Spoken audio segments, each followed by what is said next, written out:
Hello friends, welcome to civil scope. இன்றைக்கி பார்க்க போகிற டாபிக் இண்டெக்ஸ் ப்ராப்பர்ட்டிஸோட கண்டினியூஷன் தான். ரிலேட்டிவ் டென்சிட்டினா என்ன, எப்படி ஃபைண்ட் அவுட் பண்ணுறது, அதை தான் இன்றைக்கி பார்க்க போகிறோம். ஃபீல்டுலேருந்து நம்ம சாம்பிள் எடுத்துக்கிட்டோம். இந்த சாயில் சாம்பிள் டென்ஸாக இருக்குன்னா அதில் வாய்ட்ஸ் ரொம்ப கம்மியாக இருக்கும். அதாவது எல்லா பார்ட்டிகல்ஸும் ரொம்ப நெருக்கமாக இருக்குது, ஏர் வாய்ட்ஸ் ரொம்ப கம்மியாக இருக்குது.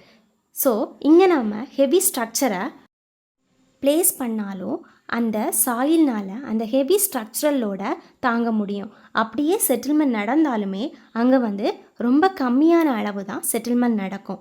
ஓகேவா? If the soil in dense state, very little voids are present in it and can carry the heavy structural load.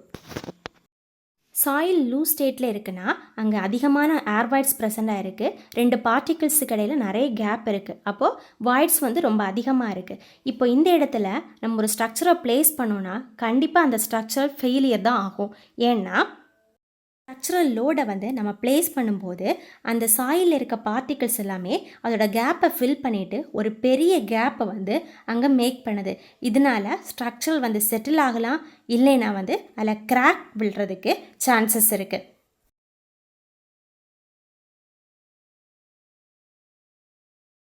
The soil in loose state, there is plenty of space is available, so the particles move and settle down more than its permissible limits.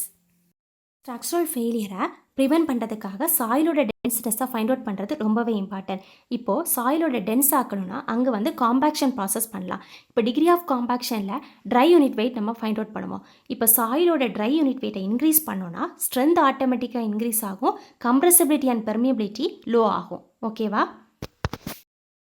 Different type of soil எடுத்துக்கிட்டோம். ரெண்டுத்தோட unit வெயிட்டும் சேமாக இருக்குது, ஆனால் அதோட engineering properties change ஆகலாம்.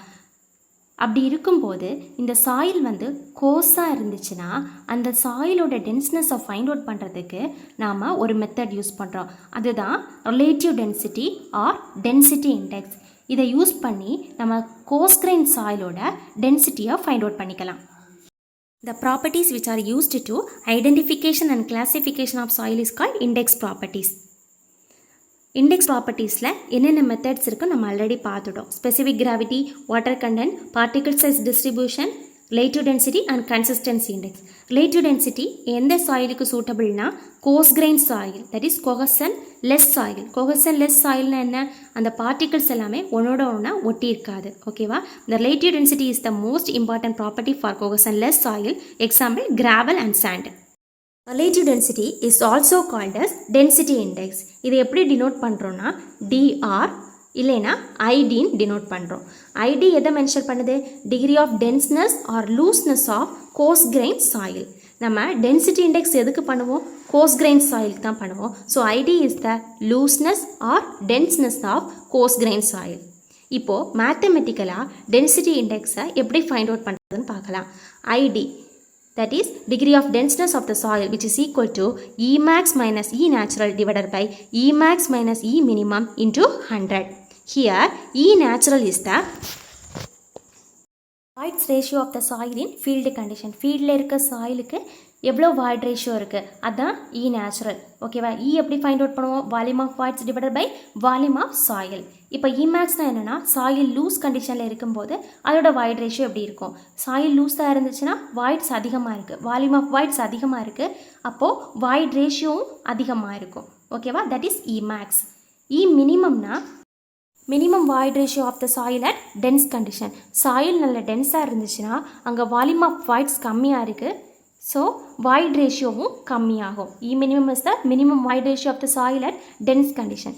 இப்போது density index E max minus E natural divide by E max minus E minimum 100. இந்த ஐடியோட வேல்யூ, டென்சிட்டி இண்டெக்ஸோட வேல்யூ 0வாக இருக்கலாம், 100ஆகவும் இருக்கலாம், இல்லைனா 0 to 100ல் ஏதாவது ஒரு வேல்யூவாக இருக்கலாம். சாயில் லூஸ் ஸ்டேட்டில் இருந்துச்சுன்னா டென்சிட்டி இண்டெக்ஸோட value ID which is equal to 0. அதாவது சாயில் லூஸாக இருக்கும்போது அங்கே வாய்ட் ரேஷியோ அதிகமாகுது. So E natural which is equal to E max. E natural which is equal to E max substitute பண்ணிங்கன்னா ஐடியோட வேல்யூ என்ன கிடைக்கும்? 0 ஆகும். That is soil in looser state ID which is equal to 0. Soil டென்ஸாக இருந்துச்சுன்னா void ratio என்ன ஆகும்? Minimum void ரேஷியோவாக இருக்கும். அப்போது E natural which is equal to E minimum. இப்போ சப்ஸ்டியூட் பண்ணோன்னா ரெண்டும் கேன்சல் ஆகி அங்கே 1 ஆயிருக்கும். ID which is equal to 100%. Soil looser state ஐடியோட value 0. In dense state ID which is equal to 100%. Based on the relative density நம்ம 5 categorize பண்ணியிருக்கோம் சாயிலை. டென்சிட்டியோட value which is less than 15%னா வெரி லூஸ் சாயில்னு சொல்லுவோம். 15 to 35%னா loose soil. 35 to 65% இருந்துச்சுன்னா medium dense soil. 65 to 85 dense soil. And greater than 85% இருந்துச்சுன்னா அதை வெரி டென்ஸ் சாயில்னு சொல்லுவோம். இது ரொம்ப இம்பார்ட்டன்ட், கொஸ்டின்ஸில் கேட்கலாம். இப்போது ரிலேட்டிவ் டென்சிட்டியை நம்ம in terms of dry unit வெயிட்டில் எப்படி ஃபைண்ட் அவுட் பண்ணுறதுன்னு பார்க்கலாம். ஓகேவா? ரிலேட்டிவ் டென்சிட்டியை ஃபைண்ட் அவுட் பண்ணுறதுக்கு 2 மெத்தட் பண்ணுறோம் ஃபீல்டில். Sand replacement method and core cutter method. ஓகேவா? இந்த ரெண்டுத்துலேயுமே வந்து நம்ம யூனிட் வெயிட் ஃபைண்ட் அவுட் பண்ணி தான் அதோட டென்சிட்டி இண்டெக்ஸை ஃபைண்ட் அவுட் பண்ணுவோம். ஃபீல்டில் போயிட்டு சாயிலில் இருக்க வால்யூம் ஆஃப் வாய்ட்ஸ் எல்லாம் நம்மளால் ஃபைண்ட் அவுட் பண்ண முடியாது. அதுக்காக தான் ட்ரை யூனிட் வெயிட்டை யூஸ் பண்ணி சாயிலோட டென்ஸ்னஸை நம்ம டிசைட் பண்ணுறோம். இதுக்காக ஒரு எம்டி கண்டெய்னர் எடுத்துக்கிட்டோம். That is empty mould. அதோட வெயிட்டை ஃபைண்ட் அவுட் பண்ணுறோம். That is W1. இப்போ சாயில் அது கூட ஃபில் பண்ணுறோம். இன் லூசர் ஸ்டேட்டில் W2. அதே இதை வைப்ரேட் பண்ணி 8 minutes வைப்ரேட் பண்ணுறோம். அதுக்கப்புறமா அதை வெயிட் எடுக்கிறோம். That is W3. இப்போது ட்ரை யூனிட் வெயிட் எப்படி ஃபைண்ட் அவுட் பண்ணுவோம்? Weight of the soil per volume. அப்போ gamma D which is equal to W2 minus W1 divided by volume in loose state, and dense stateல W3 minus W1 divided by total volume. ஓகேவா?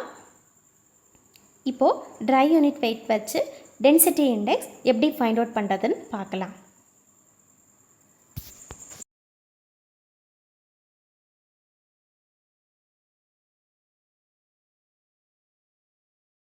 மேத்தமெட்டிக்கலாக density index எப்படி find out பண்ணுறதுக்கு formula இருக்குது. இப்போ வந்து try unit வெயிட்டை வச்சு நம்ம density index find out பண்ணுறோம். காமாடியோட ஃபார்முலா என்னது? G + ESR divided by 1 + into gamma W. Dry சாயில்னால SRோட வேல்யூ 0 ஆகும். அதுலேருந்து நம்ம Eயோட வேல்யூ ஃபைண்ட் அவுட் பண்ணிக்கலாம். E which is equal to GS gamma W divided by gamma D minus 1. இப்போ இதை வந்து டென்சிட்டி இண்டெக்ஸ் ஃபார்முலாவில் சப்ஸ்டியூட் பண்ணுறோம். Eயோட வேல்யூவை டென்சிட்டி இண்டெக்ஸ் ஃபார்முலா ஐடியில் சப்ஸ்டியூட் பண்ணுறோம். இப்போது இ மேக்ஸுக்கு gamma D வந்து மேக்ஸ். தட் இஸ் லூசர் ஸ்டேஜில் ட்ரை யூனிட் வெயிட் எவ்வளவு? gamma D நேச்சுரல் என்னது? நேச்சுரல் சாயில் சாம்பிளில் gamma D யூனிட் வெயிட் என்னது?